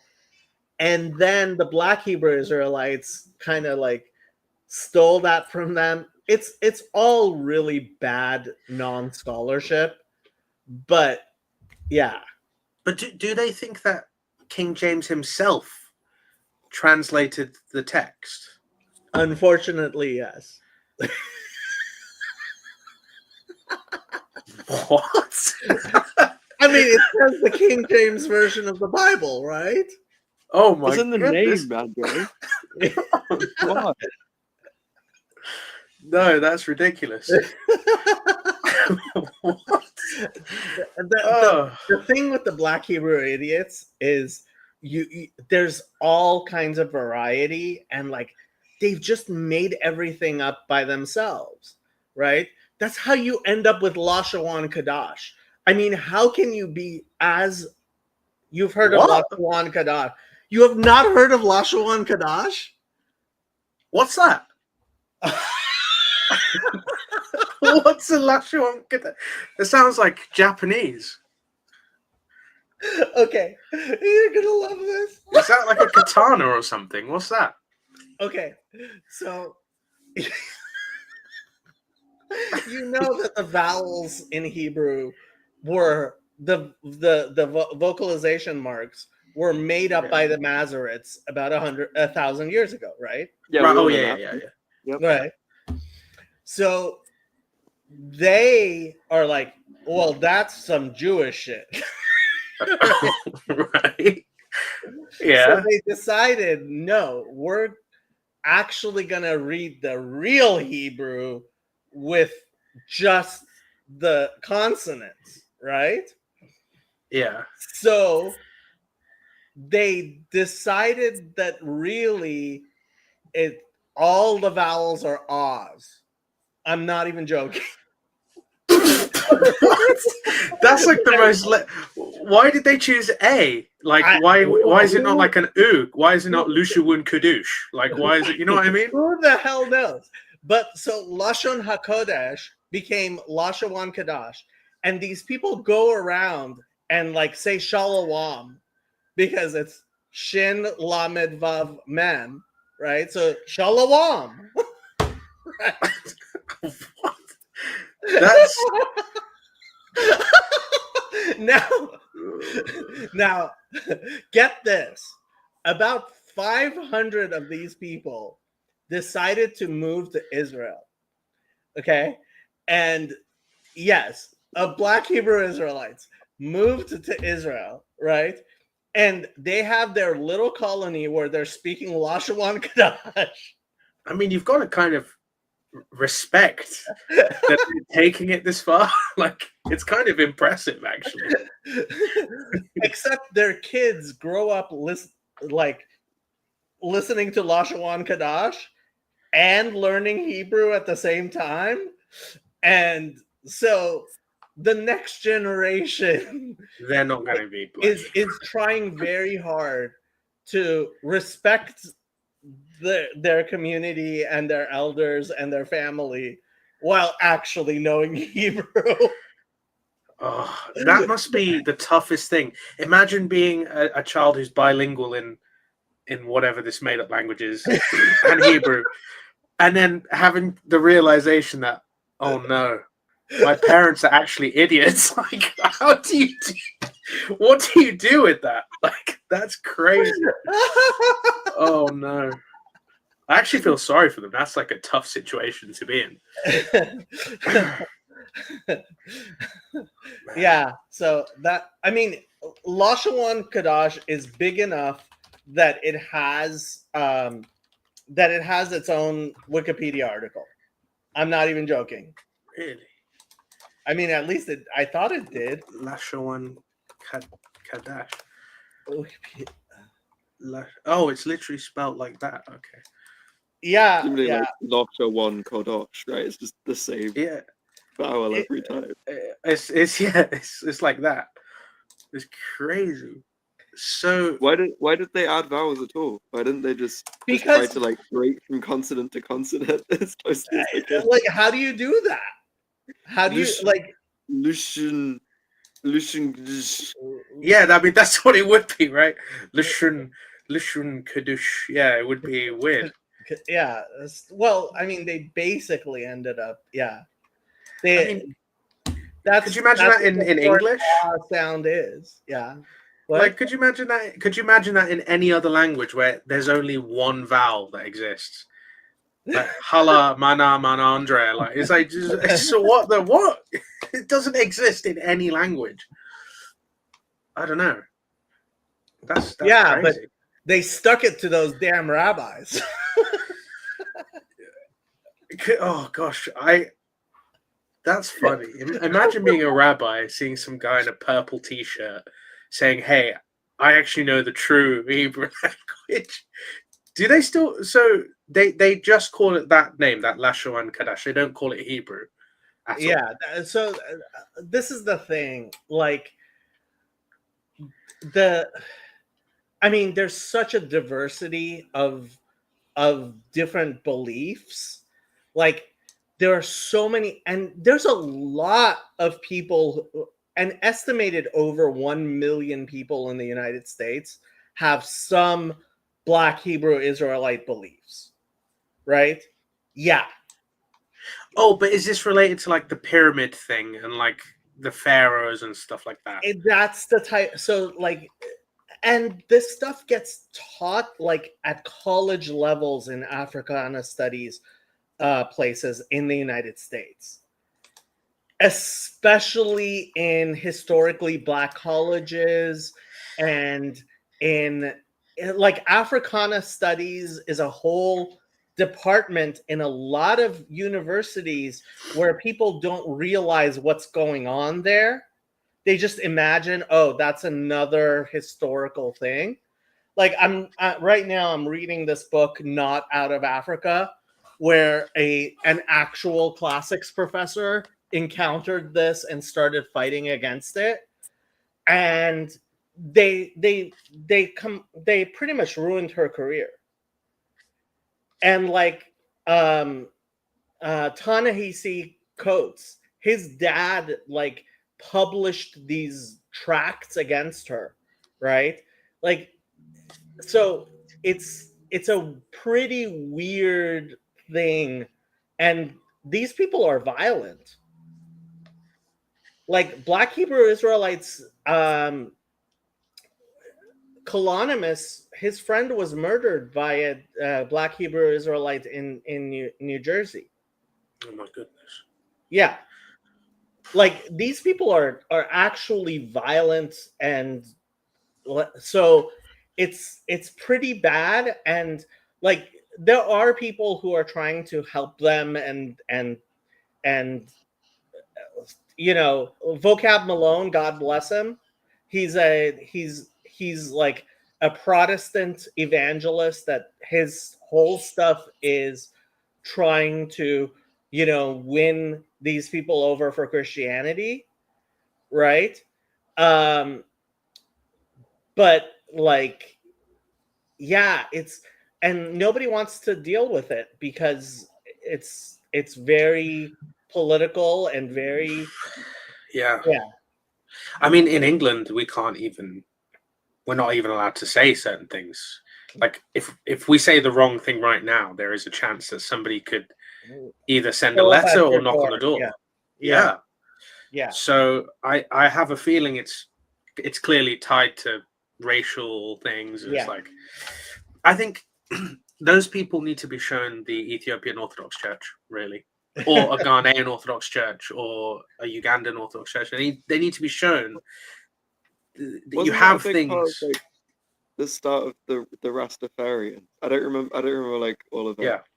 But Yeah. The Rastafarians think they that started like basically worshipping the patriarch of the Ethiopian church, and he was like, he was a king or an emperor of Ethiopia. Oh, it's Haile Selassie, isn't it? Yeah. Yeah. So Yeah. they thought that he was like the second coming of Jesus or something, and he So- wanted everybody to smoke weed for But some reason. wasn't there some weird thing about like their interactions with the patriarch of the Ethiopian Pope? I have no idea, but I'm sure that would have caused some tension. Like the Ethiopian Burrito Church, who they were like idolizing, and he was really confused, like what to do with it. Yeah, I mean, I'm trying to figure out where they even got that idea from in the first place. Was it just because they saw, you know, somebody who's African, who's dressed regally, who has some power, and he's, you know, it's a native power. It's not something given to him by like a different. Yeah, Ethiopia is one of the. It basically is the only country you can say in Africa that wasn't really colonized ever. You know. Yeah. But Bob Marley apparently has Orthodox Jewish grandkids living in Israel right now. Yeah. What? That's crazy. Yeah. I mean, I guess it makes sense that Rastafarians would either go 100% full rabbinic Judaism, or they'd just become Ethiopian Orthodox. Those are the two paths for them, really. Mm. Yeah. And I guess I don't think Ethiopian Orthodoxy allows cannabis. So, but I don't know about Judaism. Some forms of Judaism are like, yeah, it's cool, it's fine. So there is a famous responsum of Rabbi Moses Feinstein explaining why you can't, why you should not smoke cannabis. And unfortunately, a lot of people read that and feel, oh, well, his reasons don't apply to me. He gives two reasons. One of them is that it's not kibud avayim, meaning that your parents wouldn't like it, so you shouldn't do it because your parents wouldn't like it. And there are plenty of people who are like, my parents wouldn't care. Like, my parents don't mind. And the second one he gives is called the Homer, a fortiori argument from Ben Sora Umore, the gluttonous child who is rebellious and takes his parents' money and buys wine and meat, right? And he's like, well, that's with wine and meat, things that we should have, like taking your parents' money and going and buying marijuana with it. Like, that's definitely something you shouldn't do. And people are like, eh. So, yeah. Do you think he would have done better if he'd just gone, it's pretty cringe? I'm not Maybe sure Rabbi Feinstein knew the word cringe. There is pass definitely away, a way of I saying it. believe in the 80s. That must be a Hebrew equivalent. Yeah, maybe. They would say it's not befitting of a Jew. Well, that was that kind of was his argument. Yeah. He died in 1986, so you have to cut him some slack. It was 40 years ago. He's basically saying it's cringe, though. I mean, that's what he's saying. And I mean, I don't know if I'd be right about this, but I feel like there'd be some sort of I feel like there'd be some sort of Kabbalistic argument as well, like, you know, the mind and the levels. Maybe they could say it's like, you know, I hate to say it, but there's plenty of Kabbalistic arguments the other way around. oh, Yeah. And there's a reason it took a very long time for people to agree that you should stop smoking, and there are people who still smoke. Tobacco use was very, very common among very prominent Kabbalists. Yeah. I mean, Snuff, I come from particularly. Yeah. I think we come from the same kind of culture where it's like hookah and shisha and all that kind of stuff. So it's just like part of their DNA to just do that.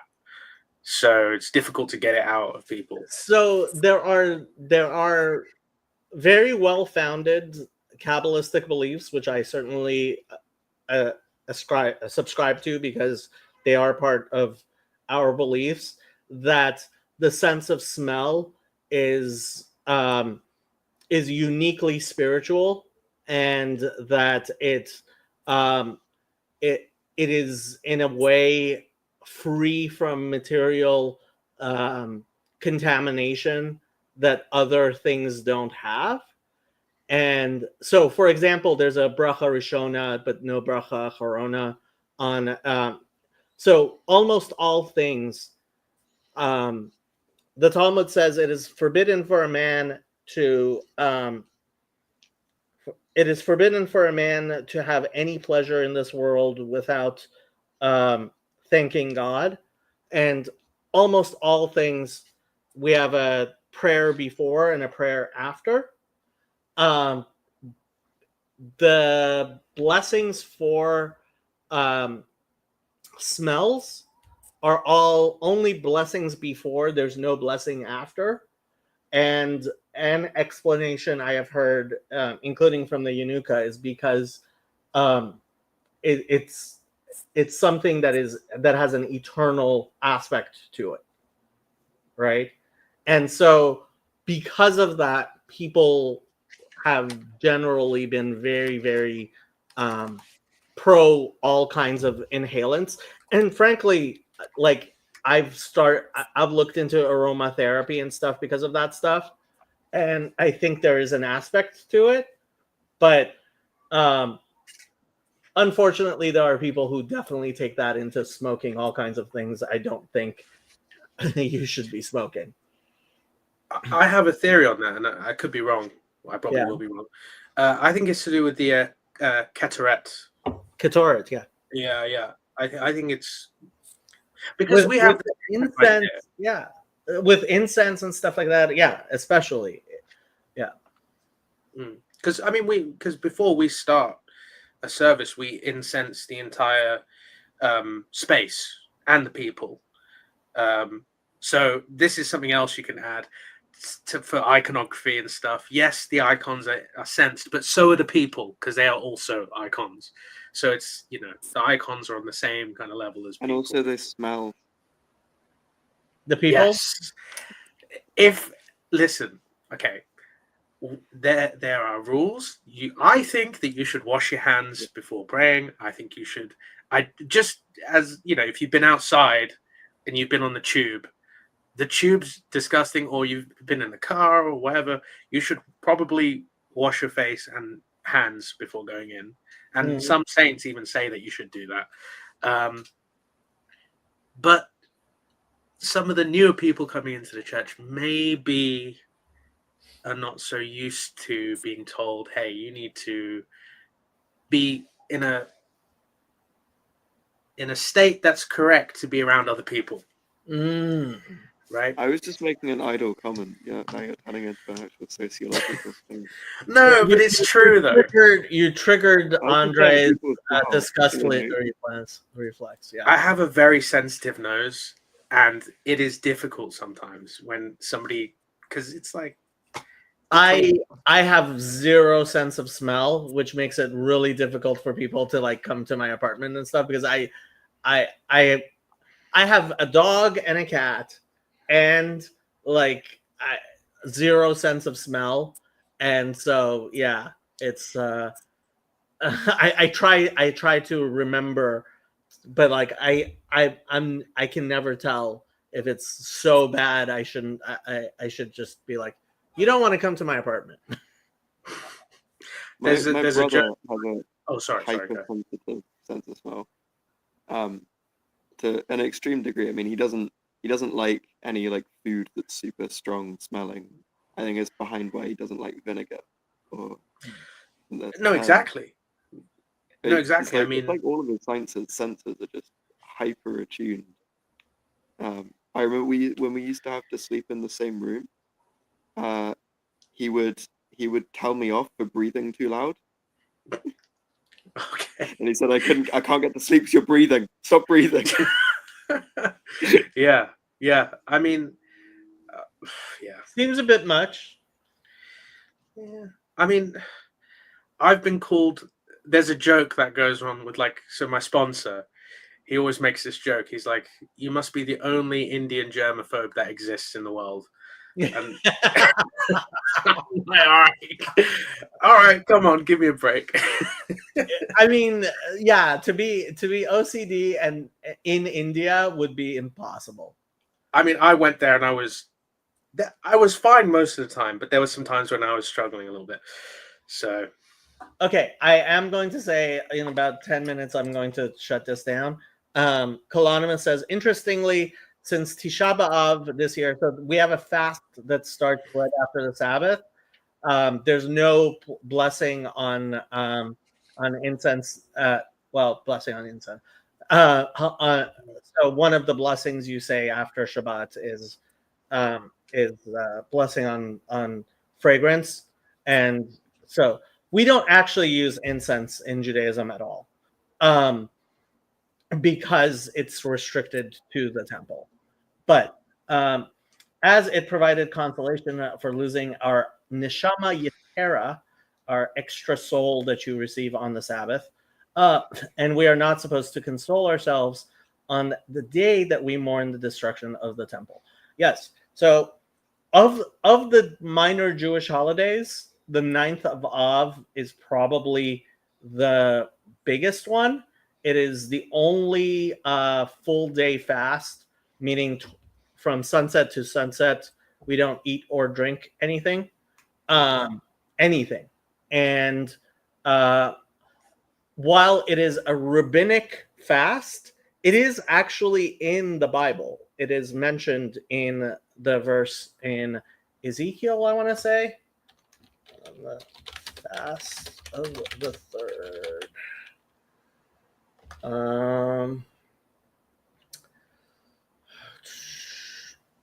Zechariah. There we go. Zechariah 8:19.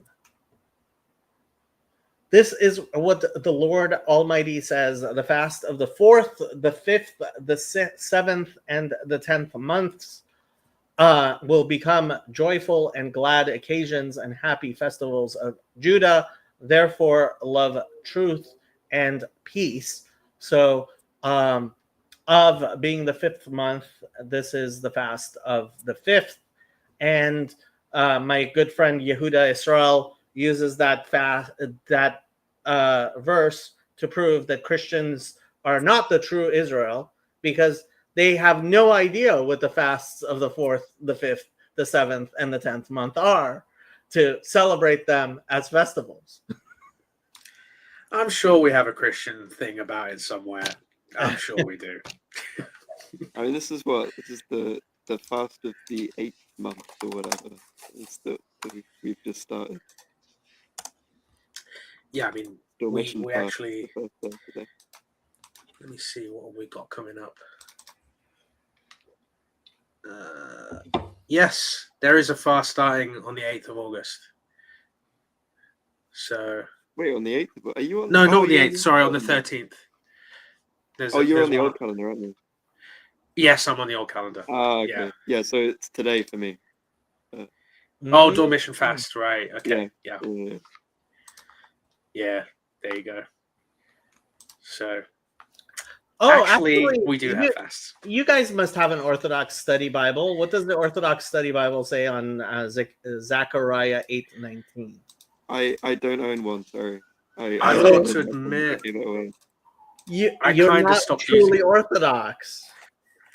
I don't like it very much. It's Zach is excommunicating himself from the Orthodox Church as we speak. the translation is just really odd in a lot of places. I'm not a big fan of it. Isn't it just the King James version?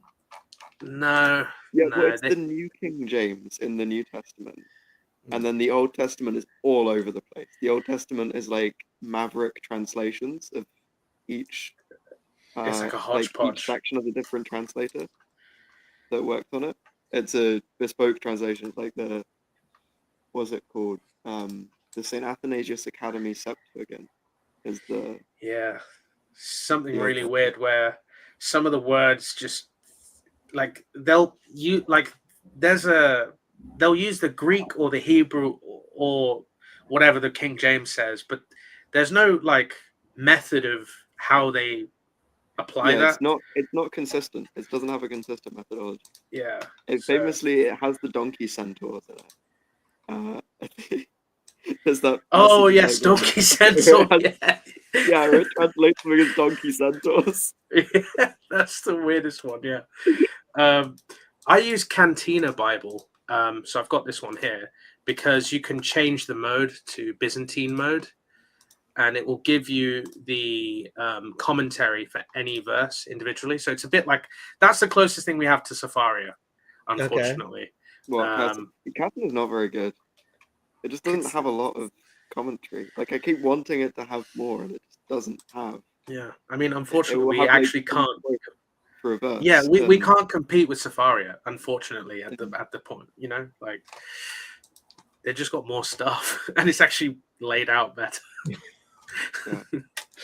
we have more programmers working on it. Yeah.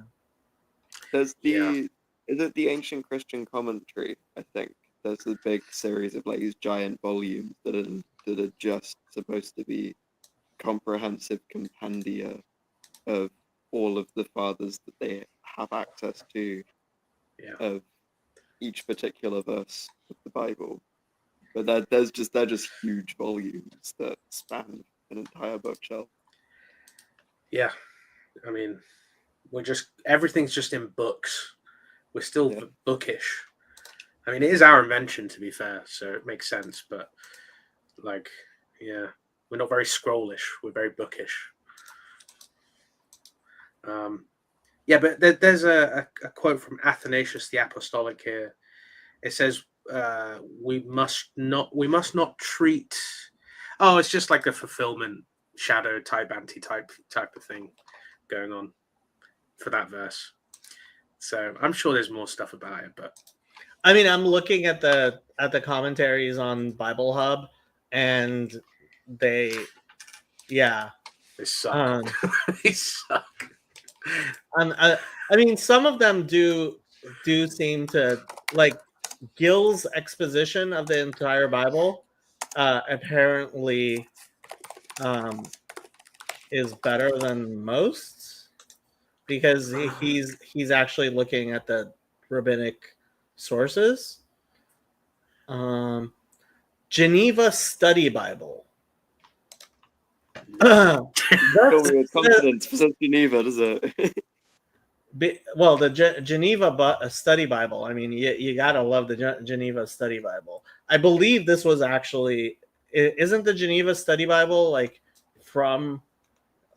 I don't want to say something stupid before I start. No, it is the basis of the KJV and all that kind of stuff. Yeah.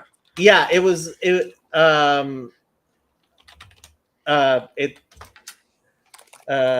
Geneva Bible was 16th century. Yeah. Okay.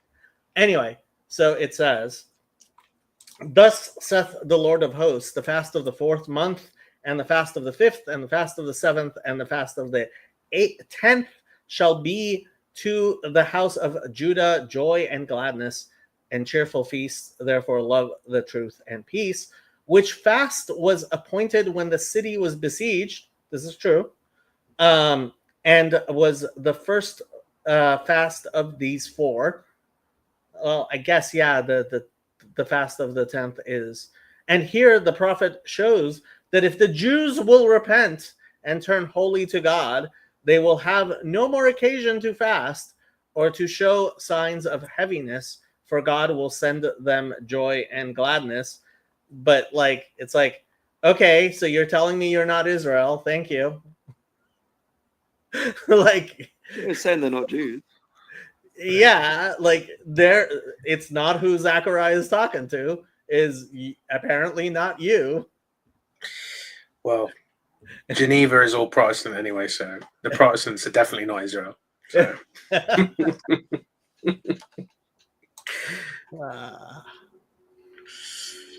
I mean, I'd have to read up more on that verse. I always do like a kind of rabbinic church father. I try and find where they meet and those touch points. That's becoming my theology. So I'm still not heretical. I believe in all the Orthodox dogma, but I'm just saying I try and find parts where they match up. Yeah. I have been called a Judaizer multiple times, so I'm including by me. Yes, including by a Jewish person. So I guess that gives me the stamp of approval. I don't think anyone's called me a Judaizer yet. Got to get your skill up. That's a skill issue. I approve of Judaizing. I think everyone should Judaize. Don says, I tried to read the Orthodox Study Bible, and it was supposed to have helpful commentary at the bottom, but all the comments were pretty much, obviously, this verse is all about Jesus. That's because it obviously is. Come on. It is obviously about Jesus. So. But no, okay. a lot of the comments are pretty unhelpful. I am going to end this stream, unless you guys have something to say, with one of my favorite jokes. There is a pastor who's teaching Sunday school, and he asks the students, what has 4 legs, lives in a tree, and stores nuts for the winter? And none of the students wants to answer. So he asks Timmy. He says, Timmy, what has 4 legs, lives in a tree, and stores nuts for the winter? And Timmy says, well, it sounds a lot like a squirrel, but I'll say Jesus. Yeah. Okay. Any final words, Zach or Andre, our British contingent? Yeah. I feel like I've jumped on your stream 3 times in total, and I think you've said that joke every single time. Really? I don't know if it's my presence brings it out of you, but well, you do kind of look like a squirrel. Oh, thank you. I like squirrels. Maybe it's because the American squirrel ended up murdering all the British squirrels. Oh, tell me! You guys know about there are still red squirrels up here. So I live in Dundee in Scotland, and there are still loads of red squirrels up here. If I go the further south you go, the more the red squirrels are gone and everything's disgraceful. Man. I mean, the Americans just take over everything. Yeah. There's an Anglican monastery though in Yorkshire that's filled with grey squirrels, and it's beautiful because of that. Andrew, we're shutting down. Andre, did you want to say anything before we ended? No, nothing to say. Just have a blessed weekend and see ya. Blessed weekend, everyone. I'm going to use host's prerogative to put the Reverend Parcells to bed because he does need to get up in the morning. Sorry, You are Reverend. Thank correct. you. But before he goes, I have a question.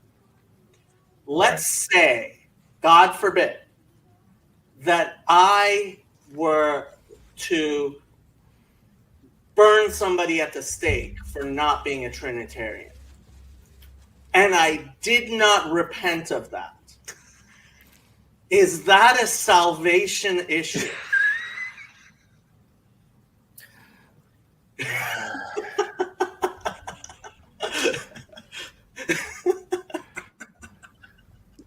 Sometimes Jacob takes There's a that devil's proverb. advocate thing too Isn't there far. a proverb that says something like "Don't answer a fool according to his folly." But there's a proverb that says, answer a fool according to his folly. There is. Exactly right. And I'm going to leave it to you guys to determine, which of those was applicable in this situation as I go. So, but anyhow, good. Thank it was you, good Reverend. to, good to Thank chat you. with you all. Thank you. Good night. The